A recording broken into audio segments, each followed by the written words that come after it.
Me llamo José Antonio Salles, profesor de la Facultad de Teología de Burgos, y estoy entonces a vuestra disposición para que hagamos un debate que yo pienso que ha de ser interesante. Quería preguntarle si los milagros son historias fantásticas de otros tiempos. Y antes ha dicho que las relaciones prematrimoniales eran pecado. Pero una persona que no tiene fe en Dios también puede haber milagros en ella.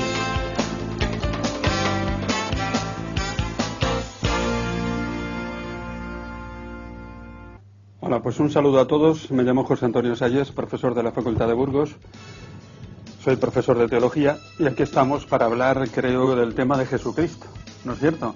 Lo más importante de nuestra fe. Pues podéis comenzar a hacer las preguntas que queráis. ¿Existió realmente Jesucristo? ¿Hay pruebas de su existencia? Pues hay tantas pruebas de su existencia que realmente sería, yo diría, de locos no creer en su existencia. Tenemos testimonios paganos de historiadores que no eran cristianos, que hablan de él. Por ejemplo, Tácito, que es el mejor historiador romano, da, digamos, una semblanza de Jesucristo, que viene a coincidir prácticamente con lo que dice el inicio del Evangelio de San Lucas, que fue condenado bajo Pilatos, etcétera. Tenemos otro testimonio, por ejemplo, de un historiador judío, Flavio Josefo, que acompañaba a las tropas judías cuando tomaron a Jerusalén en el año 70 y destruyeron Jerusalén, Flavio Josefo. Tenemos el testimonio, por ejemplo, de Plinio el Joven. El emperador Trajano, que por cierto era español, le encargó a Plinio el Joven, que era el gobernador de la provincia de Siria, le dijo que hiciera una investigación a ver qué era esa secta de los cristianos que estaba apareciendo. Y le contesta en el año 1129, diciéndole, bueno, los cristianos son unas personas que siguen a Jesús, uno que le llaman el Cristo, que lo tienen como Dios, pero bueno, son inofensivos y no suponen ningún peligro para la paz del Imperio Romano, ¿no? Este fue el informe que le dio. Tenemos muchísimos informes en ese sentido. Pero es que, bueno, es que tenemos el testimonio también de todos los mártires cristianos ya del siglo I. Y toda la tradición cristiana de los santos padres que nos están hablando de Cristo y que... ¿Pero qué decían? ¿Que Jesucristo es un Dios, es un hombre, un profeta o qué? A Jesucristo los cristianos siempre le han tenido como el Hijo de Dios, como Dios. Es decir, no es un profeta más. ¿Por qué? Mirad, Jesucristo cuando habla, si abrís los evangelios, además... Me dices tú de si teníamos testimonios de Cristo, luego está sobre todo el testimonio de los evangelios. Y hoy se puede demostrar con la técnica moderna, con un estudio histórico crítico de los evangelios que responden a la historia de los hechos y que no se han inventado el contenido. ¿Cómo sabemos? ¿Cómo sabemos que no...? Que no se lo han inventado. Hay toda una criteriología hoy en día desarrollada, los criterios de historicidad, que realmente si los utilizas te dan una seguridad muy grande sobre la historia de Jesucristo. Por ejemplo, un criterio de historicidad es el criterio de discontinuidad. ¿Qué significa ese criterio? Pues que la comunidad primitiva no se puede inventar algo que va en contra de su forma de pensar, ¿no? Por ejemplo, la comunidad primitiva cristiana no se puede inventar pues la institución de la Eucaristía. ¿Por qué? Porque ahí Jesucristo les dice, tomad y bebed, esta es mi sangre. Eso no se lo puede inventar una comunidad de origen judío porque para ellos beber la sangre era un pecado gravísimo, prohibido por el libro de Levítico, capítulo 17. ¿Me entiendes? Es un criterio. Otro criterio es criterio de multiplicidad de fuentes. Cuando algo, por ejemplo, aparece en la fuente propia de Juan, que está escrita en el Evangelio de Juan en el año 100, aparece, por ejemplo, en una fuente propia de Lucas, en una fuente propia de Mateo, aparece en una fuente común a Lucas y Mateo, que le llaman hoy la Quelle, una palabra alemana que significa fuente, y que es del año 40. Los evangelios están estudiados de una manera tan crítica, tan fuerte, pues que de cada palabra que aparece en los evangelios se hacen 100 tesis doctorales, ¿me entiendes? No hay libro en el mundo que esté más estudiado que los evangelios. Y la Iglesia permite que se estudien los evangelios con un sentido crítico, porque al final además, la Iglesia no puede oponerse a la razón y al estudio y a la investigación. Y entonces además pasa una cosa, que cuanto más se estudia, más se refuerza la historicidad de los evangelios. De tal manera que hoy en día no conozco ninguna persona sensata, digo sensata, que dude de la historicidad de Jesucristo. No conozco ninguna. Pero esos estudios que se han hecho de la Biblia, de los cristianos y esto, ¿se habrán hecho también de los de Mahoma, todo el Corán? Ahí está, yo agradezco mucho esta pregunta. Si emprendes un estudio histórico crítico del Corán, te cortan el cuello, muchacho. ¿Por qué? Porque ellos no permiten ese estudio. Corán significa, en árabe, significa recitación, recitar. Entonces, Mahoma pretendió haber tenido una revelación de Dios que no justificó, ni muchísimo menos, y entonces dijo que se le ha recitado de memoria todo eso y no permiten hacer un estudio histórico crítico. Porque indudablemente si se hace un estudio histórico crítico del Corán, pues se verá que el Corán es un conjunto de dichos, de tradiciones que han sido introducidas ahí, ¿no? Y eso no lo permite el Islam. Bueno, y tenemos claro que Jesucristo existió, ¿no? Pero bueno, no puede ser, por ejemplo, un revolucionario que armó, pues yo que sé, muchas veces lo han comparado pues con Che Guevara, con cualquier otro revolucionario, ¿no? Que ha armado... Bueno, mira, para comparar a Jesucristo con el Che Guevara hay que tener una ignorancia, yo diría, pues poco común, ¿me entiendes? Porque claro, ¿qué pasa? Pues que mucha gente habla de Jesucristo sin haber abierto nunca los evangelios. En su vida. Y son capaces de escribir un libro sin haber abierto los evangelios. Entonces, comparas a Jesucristo con el Che Guevara. Hombre, Jesucristo habla del perdón. Jesucristo habla de bienaventurados los pobres. Jesucristo habla bienaventurados los perseguidos. Jesucristo habla, seréis bienaventurados cuando os persigan, ¿no es cierto? Jesucristo nos habla pues en esos términos. Habla de amor. Y entonces, indudablemente, comparar eso con el Che Guevara, yo creo que hay que ser un poco tontos, digámoslo así, ¿no? Para hacer una comparación de ese tipo. Bastaría simplemente leer los evangelios para darse cuenta de que no tiene nada que ver. Y usted ha dicho antes que era hijo de Dios, pero ¿cómo lo sabemos? Exactamente. Muy bien, la pregunta está muy bien hecha. Mirad, Jesucristo no es un mero profeta. Un profeta cuando habla dice, así habla Yahvé. Jesucristo no empleó esa fórmula ni una sola vez. Cuando Jesucristo habla dice, en verdad yo os digo. Y por cierto, esta frase, en verdad yo os digo, se ha estudiado, hay un exegeta alemán, Jeremías, protestante, que ha demostrado que esa forma de hablar es exclusiva de Jesucristo, porque el en verdad, amén, no lo empleaban nunca los judíos al principio de la frase, sino al final, como lo hacemos nosotros.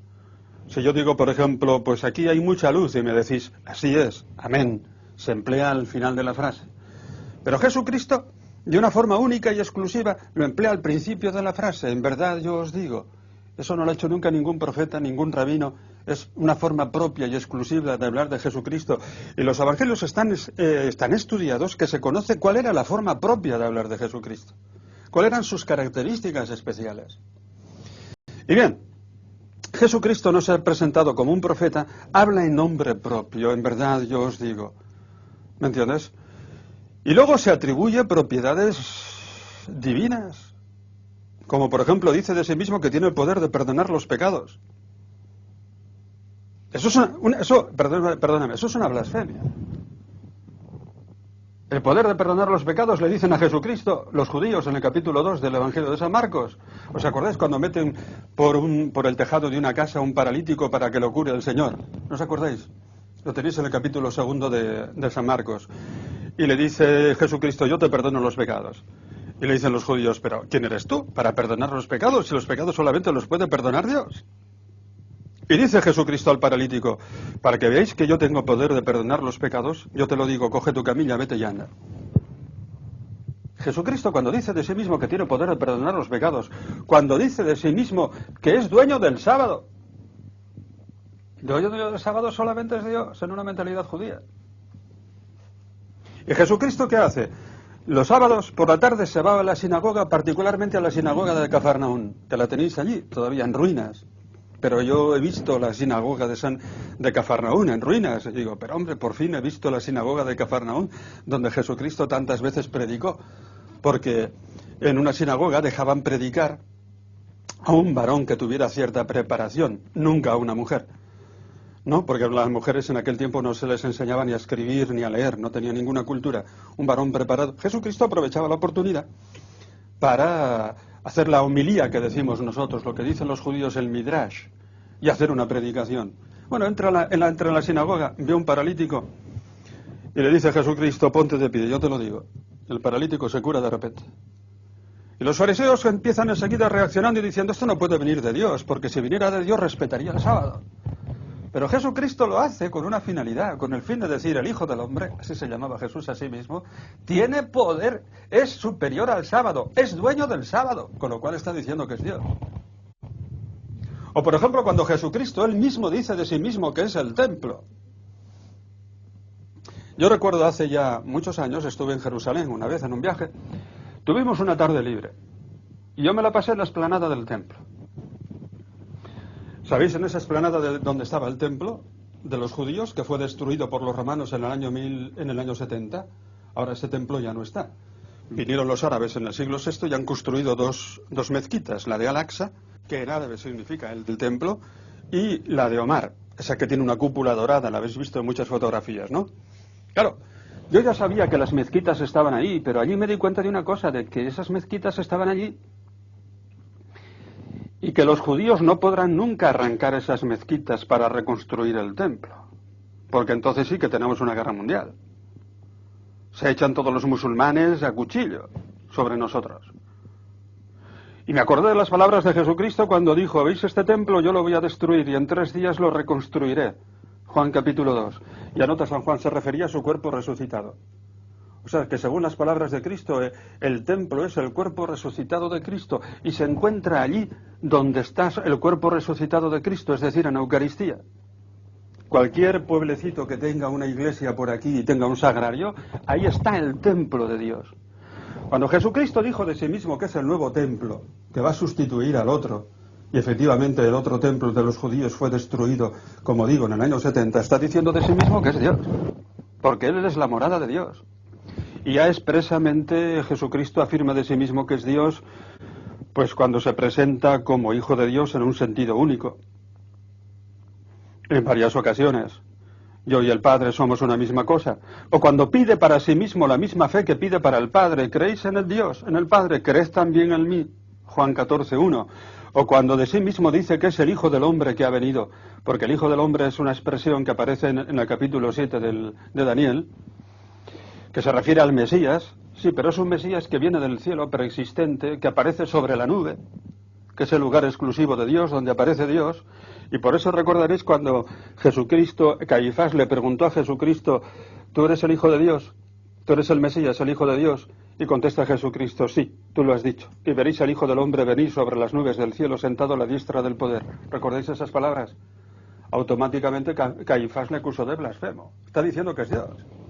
A Jesucristo se le condena, no por revolucionario, sino por blasfemo, porque se ha dicho Hijo de Dios. Porque se ha dicho de sí mismo Hijo del Hombre, que era preexistente, el Hijo del Hombre, que aparece sobre el cielo y sobre la nube. Y eso para un judío es una blasfemia. Entonces, indudablemente, compararlo con el Che Guevara, a Jesucristo le condenaron por blasfemo, no por revolucionario. Basta leer los evangelios. Otra cosa es que cuando lo llevan a Pilato, claro, si le dicen a Pilato que es un blasfemo, Pilato dice, bueno, ¿y a mí qué? ¿Que me venís con eso? A Pilato le cambian la acusación y le dicen a Pilato, si tú no condenas a este, eres enemigo del César. Ah, ¿entendido? Entonces lo presentan ya como alguien, digamos, que está contra el César. No es cierto, pero eso ante Pilato. Pero los judíos le condenaron por blasfemo, porque se tenía por Dios. Ahora Jesucristo confirmó sus palabras.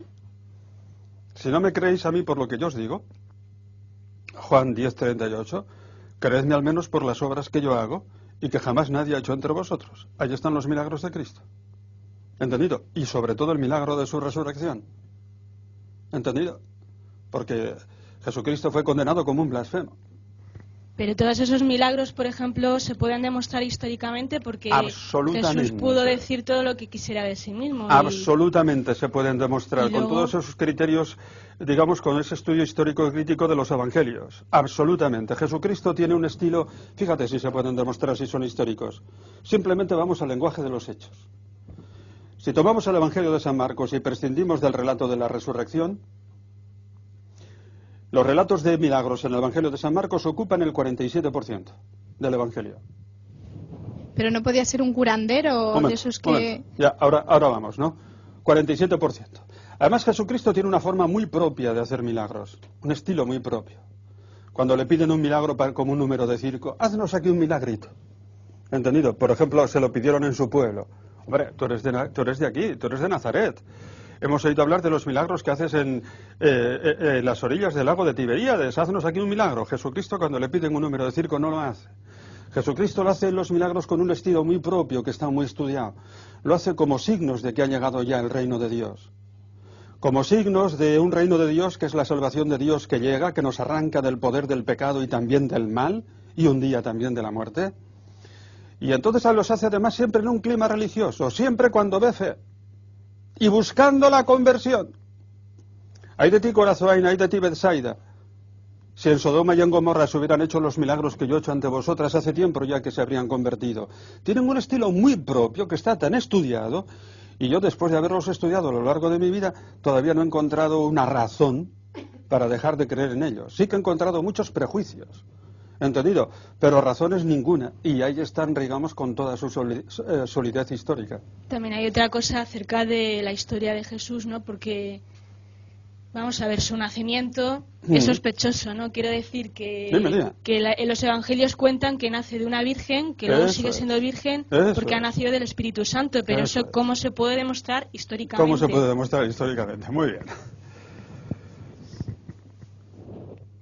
Eso, los que han atacado a la historicidad de ese relato, de la concepción virginal de Jesús, han dicho que, bueno, ahí pues Mateo y Lucas han recurrido pues, digamos, a la teología del Antiguo Testamento, porque en el Antiguo Testamento también cuando algún personaje importante iba a nacer se dice que nace de una virgen, ¿no? Y entonces es una forma literaria de decir que se trata de un personaje importante, ¿no es cierto? Porque ha nacido de una virgen.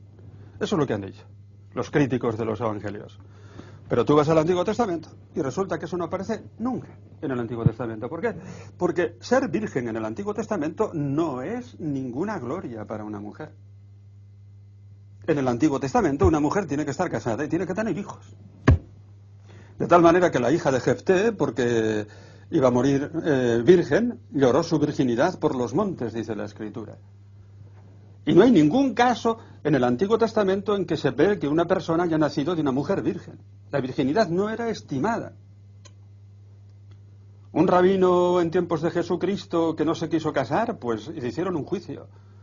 Y él tuvo que firmar un documento en el cual decía que él quería dedicarse a la Torá y que estaba mejor soltero, pero que no despreciaba el matrimonio.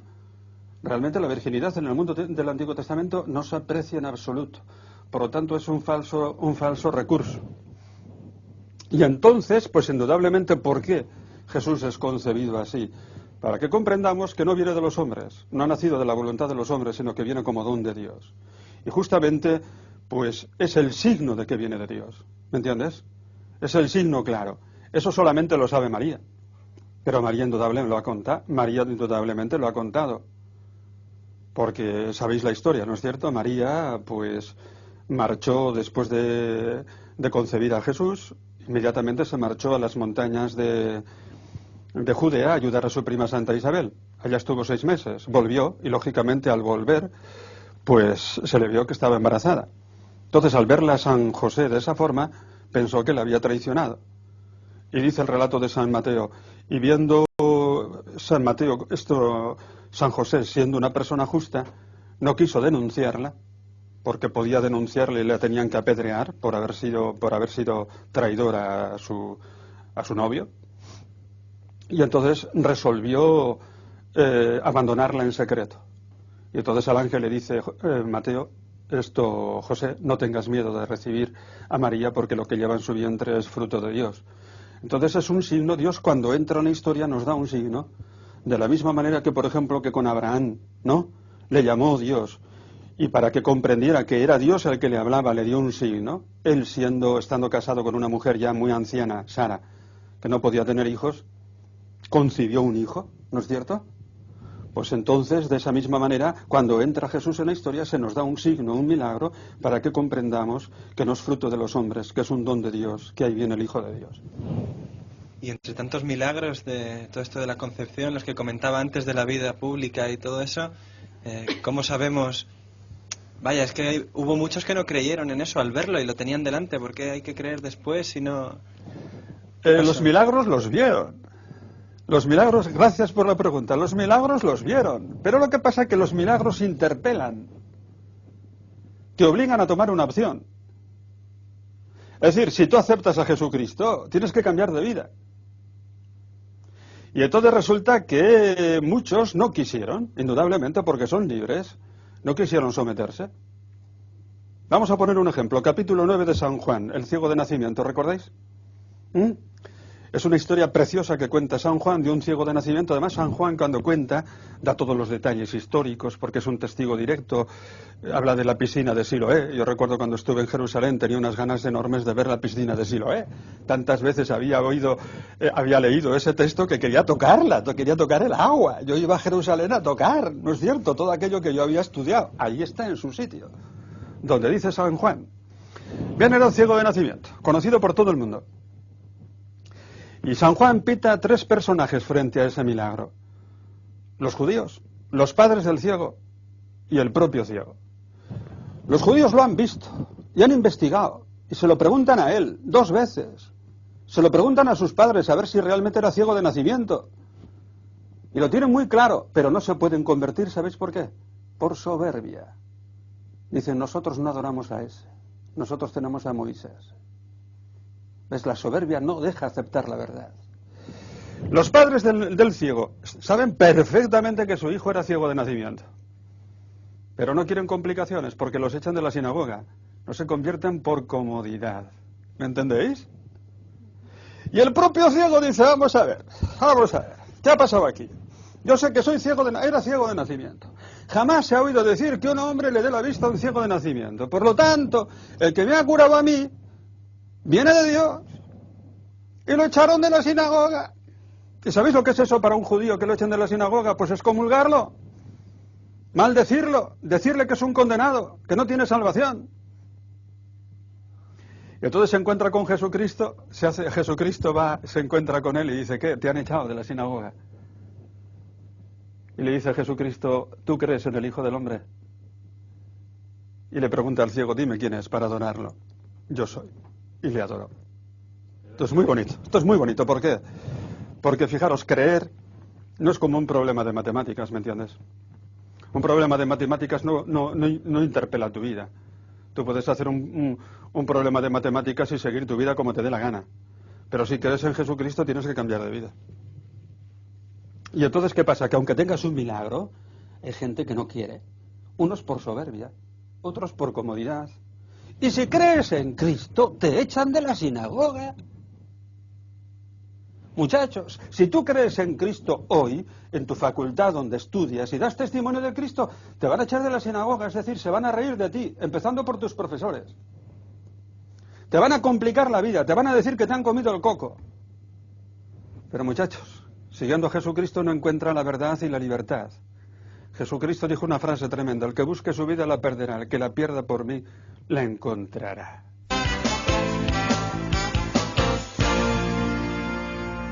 ¿Y qué cosa? Todos los que queremos en Cristo lo hemos experimentado. Yo por seguir a Jesucristo me he jugado muchas cosas. El prestigio, la fama, me han cerrado muchas puertas, muchas, no os podéis imaginar cuántas. Pero dentro incluso de la iglesia. Pero soy feliz. Esa es la cuestión. Porque mirad, porque realmente no hay otra forma de poder vivir, ¿no?, en este mundo si no es un sentido pleno que nos viene en Cristo.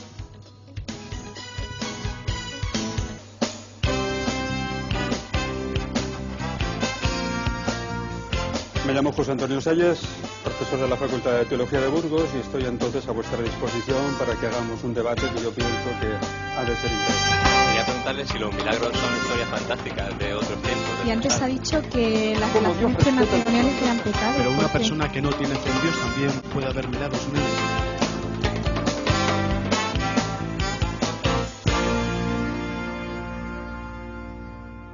Comenzamos ahora de nuevo a tratar sobre Jesucristo, sobre la persona de Jesucristo. Yo me llamo José Antonio Salles, profesor de la Facultad de Teología de Burgos, y entonces ahora pues puedo escuchar vuestras preguntas y entramos en un diálogo que yo me imagino que va a ser interesante. Vamos a ver. Bueno, yo voy a empezar preguntando qué diferencia hay entre, por ejemplo, Buda o Mahoma, otros fundadores de otras religiones, y Jesucristo. Pues la diferencia que hay entre estos fundadores y Jesucristo es realmente esencial. Ninguno de estos fundadores ha pretendido ser el centro de la religión. Por ejemplo, Mahoma se presenta como un profeta de Alá y nada más. Pero el centro de la religión musulmana es Alá y no Mahoma. Nadie adora a Mahoma dentro del Islam. Es más, sería una blasfemia. Él no ha pretendido ser el centro. Buda, por ejemplo, Buda es que ni siquiera creía en Dios. Muchos se preguntan si el budismo es una verdadera religión o si es, digamos, una espiritualidad, simplemente. Es decir, un método de alcanzar la paz interior, etc. Buda no se presentó, por supuesto, como centro de la religión, en absoluto. Él vino a decir lo siguiente: yo, a base de una serie de ejercicios ascéticos y místicos, he conseguido una paz interior que cualquier hombre la puede conseguir, igual que yo, e independientemente de mí. Pero él no se colocó como centro de la religión, solo que más tarde una rama del budismo, 500 años más tarde, una rama del budismo, el Mahayana, le ha considerado como Dios. Sin embargo, viene Jesucristo y lo que llama la atención es que se coloca como centro de la religión y pide para sí mismo la misma fe que pide para su Padre, o que pedía Yahvé en el Antiguo Testamento. Por ejemplo, nosotros conservamos en los Evangelios frases cortas de Jesucristo que se llaman en griego logion, porque Jesucristo, a la hora de enseñar, utilizaba los métodos mnemotécnicos que había en aquella cultura y que utilizaban los rabinos. Los rabinos pues tenían unas técnicas de memorización, porque lógicamente entonces no tenían grabadoras, no tenían bolígrafos, no tenían posibilidades de coger apuntes, y entonces pues era una transmisión memorística. Y Jesucristo también hacía frases cortas, breves, que son fáciles de grabar en la memoria y que se nos han conservado tal y cual las decía Jesucristo. La mayoría de ellas están recogidas en una fuente anterior a los Evangelios, que se le llama hoy en día la Cuele, y que estaba escrita para el año 40, fijaros, ¿no? Y en esas frases encontramos con que Jesucristo se coloca como centro de la religión. El que ame a su padre o a su madre más que a mí, no es digno de mí. El que busque su vida la perderá, el que la pierda por mí, la encontrará. Bienaventurados seréis cuando os persigan y digan contra vosotros toda suerte de males por mi causa, regocijaos y alegraos. Al que me confiese a mí delante de mis al que me confiese a mí delante de los hombres, yo le confesaré delante de mi Padre que está en los cielos. Y al que me niegue ante los hombres, yo le negaré ante mi Padre que está en los cielos. No he venido a traer la paz, sino la guerra, a poner, digamos, a enfrentar al padre con el hijo, a la madre con la hija. ¿Qué quiere decir esto? Que Jesucristo pretende, digamos, una veneración como Dios. Y busca ser el centro de la religión. Esto es completamente distinto de lo que ocurre en las demás religiones. Es decir, y este es el gran escándalo del cristianismo, que un hombre pretenda, indudablemente, para sí la fe que solamente Dios puede pretender. Porque lógicamente Jesucristo ha demostrado que es Dios, y Jesucristo pues lo ha confirmado con sus propios milagros. Esta es la gran diferencia. Es decir, nosotros creemos, por ello, en la Santísima Trinidad, creemos en el Padre, en Cristo, porque se ha presentado como Dios, y en el Espíritu Santo. Esto es algo completamente distinto a lo que ocurre en las otras religiones. Pero la postura de los otros fundadores, eso parece algo más humilde, ¿no? ¿Cómo él llegó a saber, yo soy Dios? ¿Cómo puede decir eso? Bueno, él lo puede decir porque lo es, y lo ha demostrado con sus milagros y su resurrección. Si no me creéis a mí por lo que yo os digo, creedme por las obras que yo hago, y que jamás nadie ha hecho entre vosotros. Es decir, es Dios y se presenta tal como es. Y lo confirma con los milagros. Es decir, sería una pretensión y una ridiculez si Jesucristo dijera eso y no lo confirmase, ¿me entiendes? Pero es que lo ha dicho y lo ha confirmado. Esta es la cuestión. ¿Pero él tuvo alguna revelación de que era Dios o siempre se vio como... Él no tiene revelación de que es Dios. Él ha tomado conciencia de que es Dios. Y entonces nosotros, pues, decimos que Jesucristo, como Dios, ha tenido siempre una conciencia eterna de su divinidad. Ahora, como hombre, ¿cuándo toma conciencia de lo que es? Pues exactamente como cuando nosotros tomamos conciencia de lo que somos nosotros. Es decir, yo he tomado conciencia de mí mismo más o menos a los 6, 7 años. ¿No es cierto? Tengo conciencia de mi identidad, de mi persona. A esa misma edad Jesucristo toma también conciencia humana de su ser divino. Y por eso cuando, por ejemplo, va al templo y se pierde en el templo y le dice a su madre María, ¿no sabes que te andábamos buscando? Él dice, ¿y no sabéis vosotros que me tengo que ocupar de las cosas de mi padre? Y allí con 12 años ciertamente Jesucristo está hablando ya de su padre de una forma muy, muy especial. ¿Y cómo él puede saber? O sea, al mismo tiempo es Dios y lo sabe todo, todopoderoso, pero ni sabía hablar, ni sabía andar antes de su ser. Es decir, exactamente, ¿por qué? Porque él humanamente, en cuanto hombre, se ha hecho semejante a nosotros en todo, excepto en el pecado, dice la carta a los Hebreos. Entonces, humanamente Jesucristo tiene una psicología que está sujeta a evolución. Si tú le preguntas al niño, Jesús, ¿quién es?, no te va a responder, porque su cerebro todavía no está desarrollado. Entonces, indudablemente, tiene un desarrollo de su conciencia como el que tenemos nosotros, desde el punto de vista humano. Y hasta que su conciencia humana no se desarrolla, no puede tomar conciencia de lo que realmente es. Humanamente, como hombre, está sometido al desarrollo igual que nosotros. Semejante a nosotros, excepto en el pecado. Y ha hecho una experiencia de la vida igual que la que tenemos nosotros. Ha experimentado también la angustia, por ejemplo, y la amistad, y la alegría, y el gozo. Ha tenido amistades, ha gozado de una amistad. Él, por ejemplo, tenía amistad con los 3 hermanos de Lázaro, Marta y María, ¿no? En Betania. Iba a decir que iba a tomar un café con ellos, pero entonces todavía el café no había sido descubierto. No, pero se tomaría un té y hablaba con ellos y tenía amistades.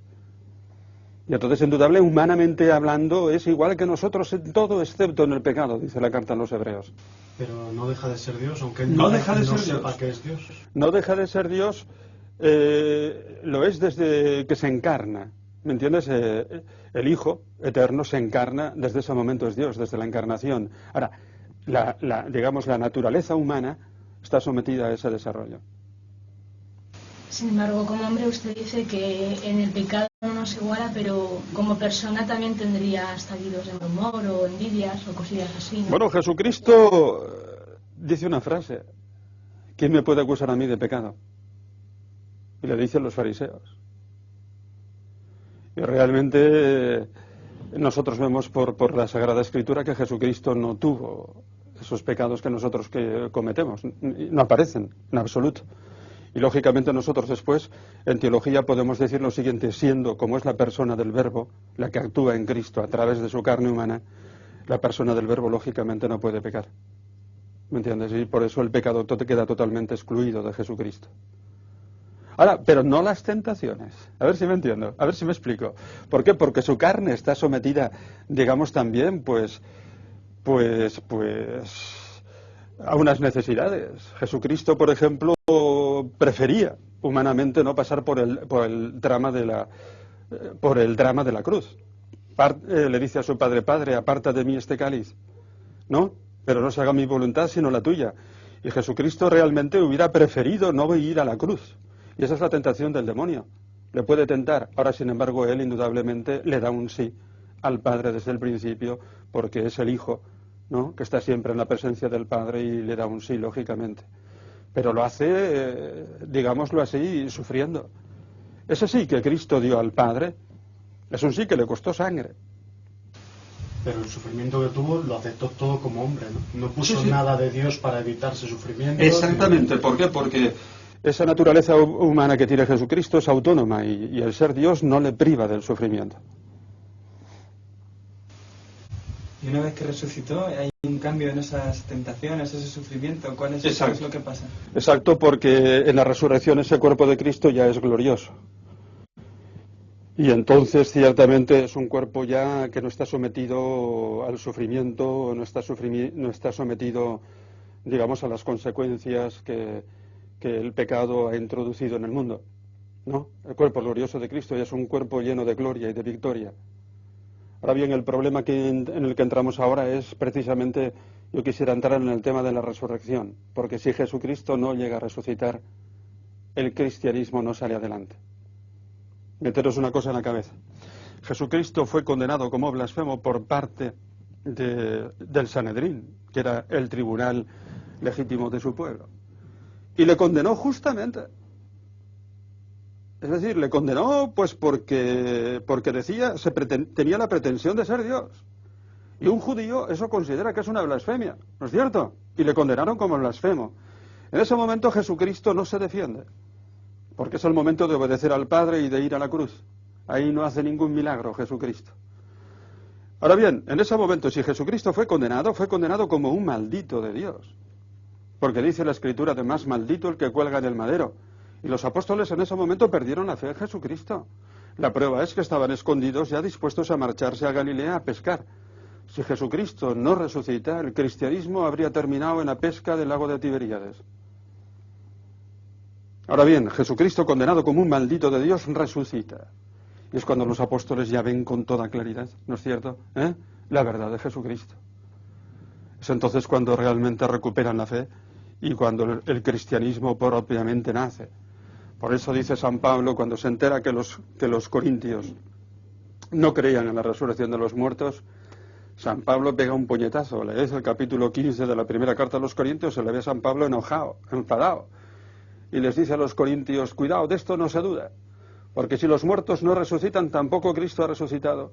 Y si Cristo no ha resucitado, vana es nuestra fe y vana es nuestra predicación, y somos los más idiotas de todos los hombres, porque todavía estamos en nuestros pecados.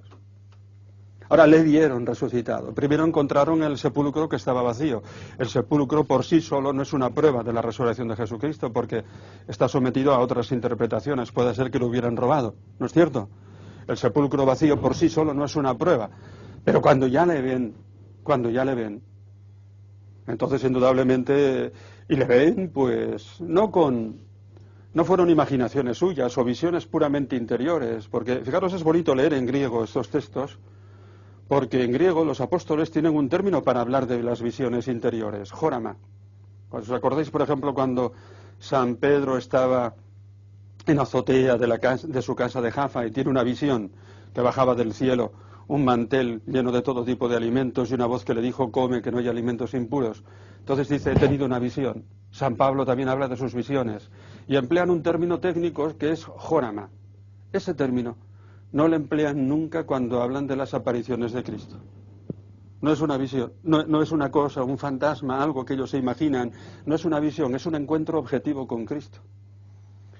Y fijaros, muchos de los verbos que se emplean en griego, se emplean verbos como faino, faneró, que los podéis entender en español porque tenemos palabras españolas que provienen de estos verbos. Epifanía, viene de faino, es la manifestación sensible, ¿no es cierto?, visible. Faneró. Yo cuando estudiaba de niño en la escuela de mi pueblo nos decía el maestro que había plantas fanerógamas y criptógamas. ¿Qué son fanerógamas? Aquellas que tienen visibles los órganos reproductivos, ¿no? Faneró. Entonces Jesucristo se ha mostrado visiblemente.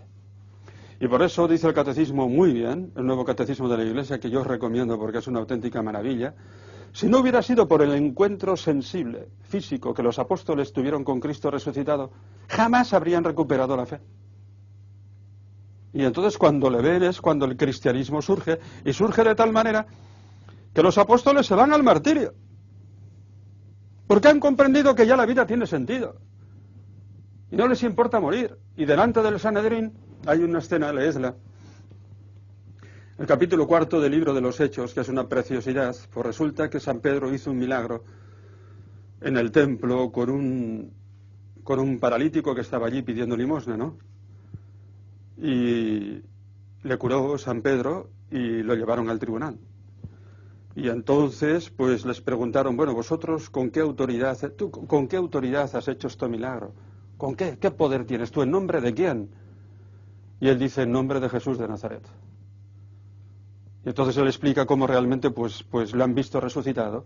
Y cuando el Sanedrín les dice a los apóstoles que no pueden seguir predicando y les se lo prohíben, contestan diciendo, nosotros no podemos callar lo que hemos visto y hemos oído. Y se fueron al martirio. Y lo bonito es precisamente que la iglesia nuestra iglesia, se fue toda al martirio. Hay un libro de un exegeta alemán, Löffing, que es una preciosidad, La iglesia que Jesús quería. Y entonces explica cómo la iglesia primitiva llegó a transformar aquel mundo romano. Y explica cómo la iglesia primitiva no tenía una técnica de evangelización. Y sin embargo, transformó aquel mundo. ¿Sabéis por qué? Él dice, pues porque era una comunidad de contraste. Era una comunidad que vivía con otros parámetros. La gente les preguntaba a los cristianos, ¿pero qué os pasa? ¿Por qué no vivís amargaos como todo el mundo? ¿Por qué no os importa el dinero, ni la fama, ni el prestigio? ¿Pero por qué? ¿Por qué vais contentos al martirio? Y eso es lo que transformó aquel mundo. Por eso, mira, si nosotros los cristianos no fuéramos tan cobardes como somos, entonces transformaríamos este mundo, porque es la única luz que hay en este mundo hoy en día. Fijaros, hay hoy en día un montón de conversos a la Iglesia Católica. Incluso ya se están haciendo congresos anuales de los conversos. Este año lo ha habido uno en Ávila, creo, ¿no es cierto?, donde ha venido uno de los grandes conversos, Nathanson. ¿Sabéis quién es Nathanson? Pues un hombre que tenía una clínica de abortista en Nueva York y que es responsable de unos 70.000 abortos. Aparte de que él con sus propias manos ha abortado, pues no sé si en 5.000 casos. Y ha matado a 2 hijos suyos. ¿Entendido? Ha provocado el aborto de 2 hijos suyos.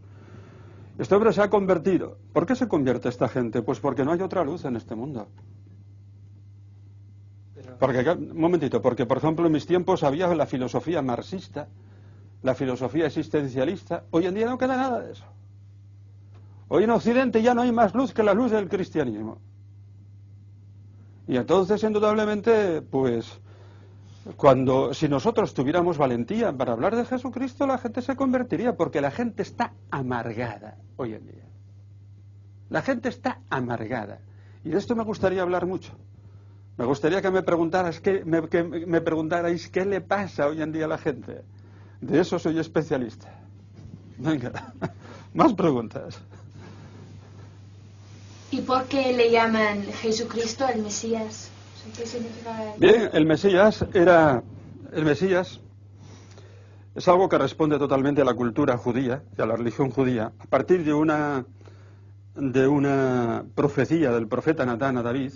Natán le dice a David que uno de su descendencia va a reinar definitivamente en Israel.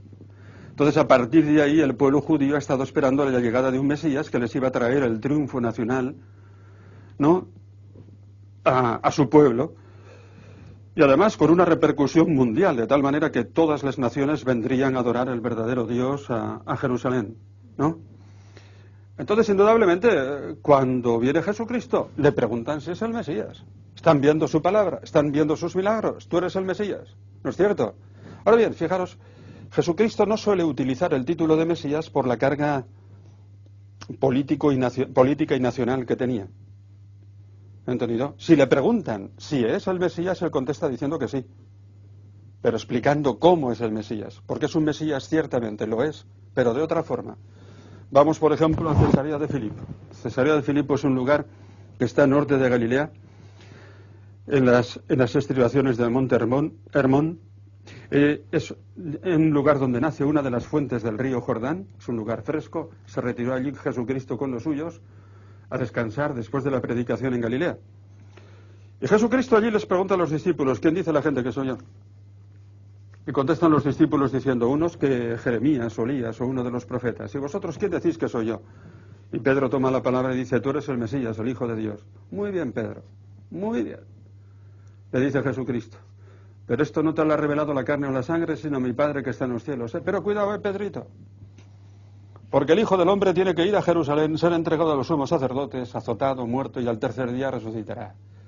Y dice Pedro, ¿pero qué dices? Acabo de confesar que tú eres el Mesías. Acabo de confesar que estamos esperando el Mesías desde hace pues cientos de años. Nosotros vamos a ser tu gabinete de ministros. Vamos a tener sueldo de ministros. Y ahora tú dices que vas a Jerusalén, a la cruz. Tú no vas a Jerusalén. ¿Por qué? Porque un Mesías viene a triunfar. Y un Mesías que termina en la cruz no puede ser el Mesías. Tú no vas a Jerusalén. ¿Qué dice Jesucristo? Apártate de mí, Satanás. Porque tú tienes pensamientos de hombre, pero no pensamientos de Dios. Y Jesucristo fue a Jerusalén tan aprisa que el pobre Marcos anota que los discípulos le seguían asustados. Jesucristo defraudó por completo las esperanzas políticas de su pueblo. Y el pueblo judío ahora pues ya no tiene Mesías en el que esperar. Defraudó las esperanzas políticas de su pueblo. ¿Por qué? Porque es mucho más que el Mesías. Es el Hijo de Dios. Y viene a salvarnos no solamente al pueblo judío, sino a todos los hombres. Y una pregunta, por ejemplo, también para tratar sería bonita, pienso yo, preguntarnos si Jesucristo es el único salvador de los hombres, si se pueden salvar los hombres de las otras religiones. ¿Me habéis entendido? Sería, por ejemplo, una pregunta totalmente pertinente en este sentido. Porque, repito, los apóstoles confiesan ante el Sanedrín diciendo: nosotros no tenemos otro nombre en el que podamos ser salvos que el nombre de Jesús. No tenemos otro nombre en el que podamos ser salvos. Y no hay otro nombre en el que nos podamos salvar. Si vosotros os salváis y yo me salvo, y si se salva un africano, nos salvaremos todos por el nombre de Cristo, que es el único que ha vencido el pecado, el sufrimiento y la muerte con su resurrección. Pero es una pregunta entonces para hacer.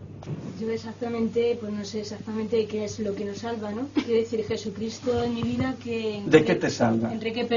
¿Qué repercute que Dios se haya hecho...? Sí, hombre, ¿de qué te salva Jesucristo? Voy a decir de qué me salva a mí, que es lo mismo, ¿no es cierto? Muy bien. Me salva en primer lugar del pecado. Me salva de un pecado original con el que todos nacemos. Pero me salva de mis propios pecados personales si yo pido perdón. Y me salva de tal manera que cuando Dios me perdona, cuando Cristo me perdona, no solamente me perdona, sino que olvida mis pecados. Y no solamente olvida, sino que me restituye la dignidad que yo tenía antes de pecar. Mira, yo he dado una absolución una vez a un terrorista. Me vio por la calle de cura y me dijo: padre, ¿me confiesa? Yo, sí. No es la primera vez que he confesado por la calle, he confesado muchas veces. ¿Me ha entendido? Y a veces en el avión. Cuando coges el avión para ir, y siempre hay una señora que está nerviosa. Y digo: ¿qué señora? ¿Es la primera vez que usted pasa el charco? Pues sí, se me nota, sí, se ve que usted está nerviosa. Y me pregunta: ¿pero usted, señor cura, no tiene miedo? Y digo: no, señora, yo estoy confesado. Y luego la señora me pide que le confiese. Bien, un terrorista me pidió que le confesara. El hombre se echó a llorar. Le di la absolución. Y le dije una cosa que es escandalosa: en este momento tú eres un predilecto de Dios. Porque Cristo, cuando perdona, perdona así. Te devuelve la dignidad que tenías antes de pecar. ¿Me explico? ¿De qué me salva entonces Jesucristo? Me salva además de la muerte. Un día yo he de resucitar también como Él. Y me dará un cielo por el que estoy esperando constantemente. ¿Entendido? Me gustaría también hablar del cielo. ¿De qué me salva Jesucristo? De mi imbecilidad. Me salva de mi cansancio. Me salva de mis nervios. Me salva de mi agotamiento. Me salva de mi tristeza. Me salva de mi angustia. Me salva de todo. Si yo sigo viviendo es porque Cristo lo tengo de lado. Porque realmente hay situaciones en la vida en las cuales yo no seguiría adelante si no fuera porque tengo a Jesucristo en el sagrario y puedo hablar con Él y sé que me dice: no te preocupes, yo estoy contigo.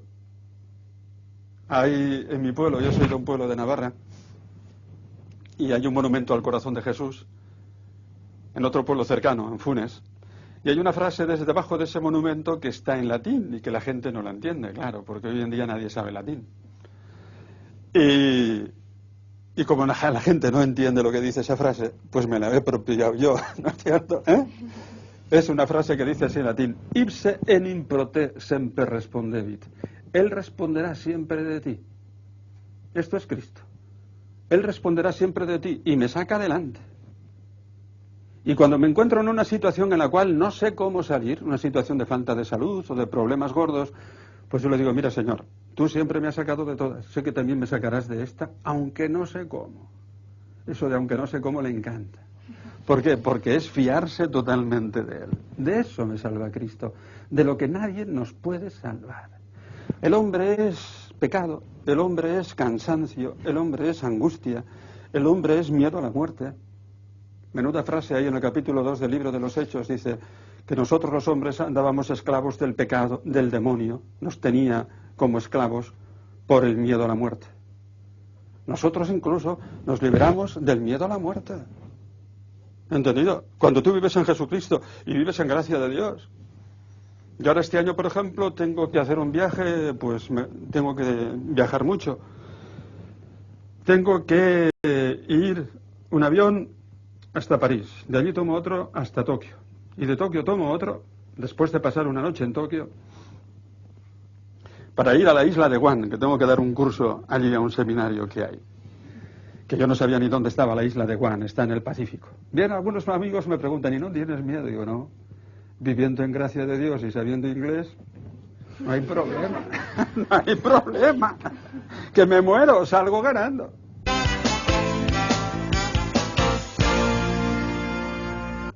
Bien, pues terminamos este programa. ¿Tú qué crees y tú qué crees? Y realmente hemos estado hablando de Jesucristo. ¿Qué creo yo? Pues que Cristo ha resucitado y es el Hijo de Dios, y gracias a eso mi vida tiene sentido. Así que hasta la próxima semana, si Dios quiere.